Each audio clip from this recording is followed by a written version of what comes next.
வணக்கம் மாணவர்களே. ரெஃப்ரிஜரேஷன் மற்றும் ஏர் கண்டிஷனிங் குறித்த இந்த தொகுதிக்கு உங்களை வரவேற்கிறோம். இந்த அமர்வில் ரெஃப்ரிஜரேட்டரின் செயல்திறனை பரிசோதிப்பது பற்றி நாம் தெரிந்து கொள்ளப் போகிறோம்.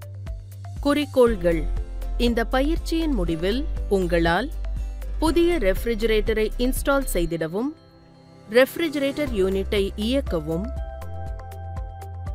சோதனைக்கு தேவையான கருவிகளை தயார் நிலையில் வைத்திருக்கவும், ரெஃப்ரிஜரேட்டரில் அதன் செயல்திறனை சோதனை செய்யும் போது பாதுகாப்பு நெறிமுறைகளை பின்பற்றவும், ரெஃப்ரிஜரேட்டரின் செயல்திறனை சோதிக்கவும் முடியும். இப்போது ரெஃப்ரிஜரேட்டரின் செயல்திறனை சோதிக்க தேவையான கருவிகள் மற்றும் உபகரணங்கள் குறித்து ஆராய்வோம். கருவிகள், உபகரணங்கள் மற்றும் நுகர்பொருட்கள்.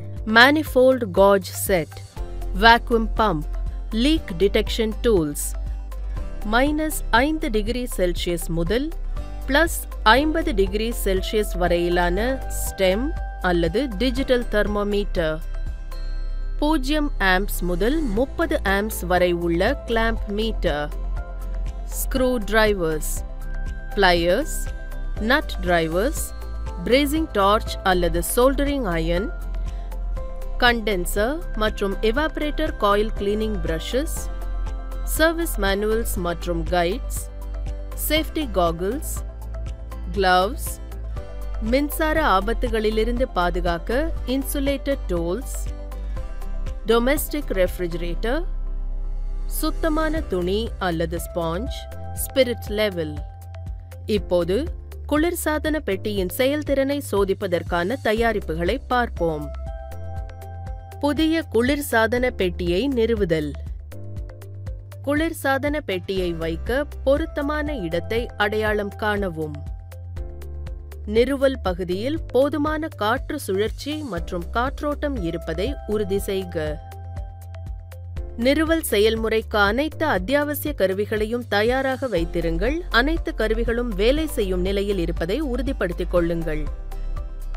நியமிக்கப்பட்ட அறையில் மின் விசை புள்ளிகள் இருப்பதை சரிபார்க்கவும். மின் அழுத்தத்தை அளவிடுங்கள். மின்சக்தி புள்ளிகளில் சரியான அர்த்திங் இருப்பதை உறுதிப்படுத்திக் கொள்ளுங்கள். நிறுவல் செயல்முறையை தொடங்குவதற்கு முன்பு மின்சாரம் தொடர்பான ஏதேனும் சிக்கல்கள் தீர்க்கப்பட வேண்டும். புதிய குளிர்சாதன பெட்டியின் அட்டை பெட்டியை திறக்கவும். அனைத்து பேக்கிங் பொருட்களையும் அகற்றவும். ஏதேனும் வெளிப்புற சேதங்களுக்கு குளிர்சாதன பெட்டியை பரிசோதிக்கவும். கவனமாக குளிர்சாதன பெட்டியை நேராக ஒரு தட்டையான சமமான மேற்பரப்பில் வைக்கவும். நிறுவல் தளம் நிலையானதாக இருக்க வேண்டும். குளிர்சாதன பெட்டியின் சுவருக்கும் பின்புறத்திற்கும் இடையில் குறைந்தது 1 அடி தூரத்தை பராமரிக்கவும். குறிப்பாக வெளிப்புற கண்டென்சர் வகை குளிர்சாதன பெட்டிகளுக்கு. பொருத்தமான மின்னழுத்த நிலைப்படுத்தியின் மூலம் மின் இணைப்பை நிறுவவும். குளிர்சாதன பெட்டியை தொடங்குதல். குளிர்சாதன பெட்டியின் வெளிப்புறம் மற்றும் உள்புறம் காம்பனன்ட்ஸ்களை ஆய்வு செய்து சேதங்கள் எதுவும் இல்லை என்று உறுதிப்படுத்தவும். குளிர்சாதன பெட்டியில் ஏதேனும் உள் மாற்றங்கள் அல்லது பழுதுபார்ப்பு செய்ய தேவையான கருவிகளை கையில் வைத்திருங்கள். உள் நிலைமைகளை மதிப்பிட குளிர்சாதன பெட்டியின் கதவுகளை திறந்து உட்புறம் சுத்தமாகவும் வறண்டதாகவும் இருப்பதை உறுதி செய்க. குளிர்சாதன பெட்டியின் கதவுகளை 2 நிமிடங்கள் திறந்து வைக்கவும். இது புதிய காற்று உள்ளே செல்ல வழிவகுக்கும். உகந்த செயல்திறனை உறுதிப்படுத்த இன்டர்னல் காம்பனன்ட்களை சரி செய்யவும். குளிர்சாதன பெட்டிகளுக்காக வடிவமைக்கப்பட்ட ஸ்டெபிலைசரை பயன்படுத்துங்கள். ஸ்டெபிலைசரை இணைப்பதற்கு முன் அது வேலை செய்யும் நிலையில் இருப்பதை உறுதிப்படுத்துங்கள். பரிந்துரைக்கப்பட்ட அவுட்புட் வோல்டேஜை ஸ்டெபிலைசரில் சரிபார்த்துக் கொள்ளவும். குளிர்சாதன பெட்டியை இணைப்பதற்கு முன்பு ஸ்டெபிலைசர் ஆஃபில் இருப்பதை உறுதிப்படுத்திக் கொள்ளுங்கள். குளிர்சாதன பெட்டியின் 3-பின் பிளக்கை ஸ்டெபிலைசரின் அவுட்புட் சாக்கெட்டில் கவனமாக சொருகவும். ஸ்டெபிலைசரை ஆன் செய்யவும். ஸ்டெபிலைசர் ஒரு டைம் டிலே மெக்கானிசம் கொண்டிருந்தால் குளிர்சாதன பெட்டி அதன் செயல்பாட்டு சுழற்சியை தொடங்க சுமார் 3 நிமிடங்கள் வரை பொறுமையாக காத்திருக்கவும். இயக்கப்பட்டவுடன் 30 முதல் 35 டெசிபல்களுக்கு இடையில் லேசான சத்தத்தை கவனமாக கேளுங்கள். இது கம்ப்ரசர் செயல்படத் தொடங்கியுள்ளது என்பதை குறிக்கிறது. கம்ப்ரசரின் செயல்பாட்டின் போது மின்னழுத்தம் மற்றும் மின்னோட்ட நுகர்வு ஆகியவற்றை மதிப்பீடு செய்யுங்கள். உகந்த செயல்திறன் மற்றும் செயல்திறனை உறுதிப்படுத்த வெப்பநிலையை உடல் ரீதியாக உணர்ந்து குளிர்சாதன பெட்டியின் உறிஞ்சுதல் மற்றும் வெளியேற்ற வெப்பநிலைகளை சரிபார்க்கவும். இப்போது ரெஃப்ரிஜரேட்டரின் செயல்திறனை சோதிக்கும் செயல்முறையை பற்றி பார்ப்போம். ரெஃப்ரிஜரேட்டரின் செயல்திறனை சோதித்தல். மின் இணைப்புகள் மற்றும் ஸ்டெபிலைசர் சரியாக செயல்படுகின்றதா என்பதை உறுதிப்படுத்தியவுடன் ரெஃப்ரிஜரேட்டர் யூனிட்டின் செயல்திறனை மதிப்பீடு செய்ய தொடரவும். சோதனைகளை நடத்துவதற்கு தேவையான அனைத்து டெஸ்டிங் டூல்கள் உடனடியாக கிடைப்பதையும் மேலும் அது சரியான நிலையில் இருப்பதையும் உறுதிப்படுத்திக் கொள்ளவும். வெப்பநிலை அளவீடுகளுக்கு -5 டிகிரி செல்சியஸ் முதல் +50 டிகிரி செல்சியஸ் வரையிலான வரம்பில் உள்ள ஸ்டெம் அல்லது டிஜிட்டல் வகை தெர்மோமீட்டரை பயன்படுத்தவும்.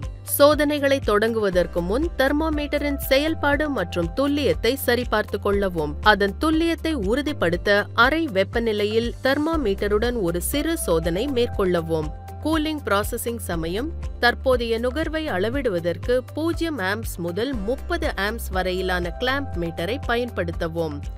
செயல்திறன் சோதனையை தொடங்கும் முன் கிளாம்ப் மீட்டரின் செயல்பாடு நிலை மற்றும் துல்லியத்தை உறுதிப்படுத்தவும். பின்வரும் படிநிலைகளை பின்பற்றி செயல்திறன் சோதனையை தொடங்குவோம். மதிப்பீட்டிற்காக ரெஃப்ரிஜரேட்டரின் ஃப்ரீசர் கம்பார்ட்மெண்ட்டை திறக்கவும். ஏதேனும் கசிவு அல்லது சேதத்தின் அறிகுறிகள் உள்ளதா என ஐஸ் ட்ரே யூனிட்டை ஆய்வு செய்யவும். ஐஸ் ட்ரேயில் தண்ணீரை நிரப்பி ஏதேனும் கசிவு இருந்தால் கவனமாக கண்காணிக்கவும். ஐஸ் ட்ரே கசிவு இல்லாமல் இருப்பதை உறுதி செய்து அறை வெப்பநிலையில் ஐஸ் ட்ரேயில் தண்ணீரை நிரப்பவும். ரெஃப்ரிஜரேட்டர் யூனிட்டின் ஃப்ரீசர் கம்பார்ட்மெண்ட்டினுள்ளே நிரப்பப்பட்ட ஐஸ் ட்ரேயை வைக்கவும். கம்ப்ரசர் எதிர்பார்த்தபடி செயல்படுகிறதா என்பதை உறுதி செய்து ரெஃப்ரிஜரேட்டர் யூனிட்டை சிறிது நேரம் இயக்கவும். ரெஃப்ரிஜரேட்டர் யூனிட்டில் தெர்மோமீட்டரை சொருகி உள் வெப்பநிலை அளவீடுகளை பதிவு செய்யவும். ஃப்ரீசர் கம்பார்ட்மெண்ட்டினுள்ளே தெர்மோமீட்டரை வைப்பதன் மூலம் வெப்பநிலை அளவீட்டு செயல்முறையை மீண்டும் செய்து அதன் அளவீடுகளை அளவிடவும். ரெஃப்ரிஜரேட்டர் மற்றும் ஃப்ரீசர் கம்பார்ட்மெண்ட்டுக்குள் வெப்பநிலை குறையும் விகிதத்தை மதிப்பீடு செய்து பதிவு செய்யவும். ட்ரேவுக்குள் ஐஸ் உருவாவதற்கு தேவையான நேரத்தை கண்காணிக்கவும். கம்ப்ரசரின் கட் ஆஃப் டைம் மற்றும் வெப்பநிலையை பதிவு செய்யவும். கம்ப்ரசரின் கட்-இன் வெப்பநிலை மற்றும் அது செயல்பட எடுக்கும் நேரத்தை குறித்துக் கொள்ளவும். உகந்த செயல்திறனுக்காக ரெஃப்ரிஜரேட்டர் 2 டிகிரி செல்சியஸ் முதல் 4 டிகிரி செல்சியஸ் வரை வெப்பநிலை வரம்பை பராமரிக்கிறது என்பதை உறுதிப்படுத்திக் கொள்ளவும். ட்ரேவுக்குள் ஐஸ் உருவாவதை ஆராய்ந்து அப்சர்வேஷன்களை பதிவு செய்யவும். கண்டுபிடித்த அனைத்தையும் ஆவணப்படுத்தி ரெஃப்ரிஜரேட்டரின் யூசர் மேனுவலுடன் சரியான புரிதலுக்காக ஒப்பிட்டு பார்க்கவும். செயல்திறன் சோதனை முடிவடைந்ததும் கூடுதல் சரிபார்ப்புக்காக ஒரு குறுகிய காலத்திற்கு ரெஃப்ரிஜரேட்டர் யூனிட்டை சாதாரண நிலையில் செயல்பட அனுமதிக்கவும். அதன் செயல்பாட்டின் போது ஏதேனும் தடங்கல்கள் அல்லது முறைகேடுகளுக்கு ரெஃப்ரிஜரேட்டர் யூனிட்டை கண்காணிக்கவும். பவரை பாதுகாப்பாக ஸ்விட்ச் ஆஃப் செய்துவிட்டு அனைத்து கூறுகளும் சரியாக செயல்படுவதை உறுதி செய்வதன் மூலம் சோதனை செயல்முறையை முடிவுக்கு கொண்டு வரவும். இந்த தலைப்பில் நாம் பின் வருபவை குறித்து அறிந்து கொண்டோம்.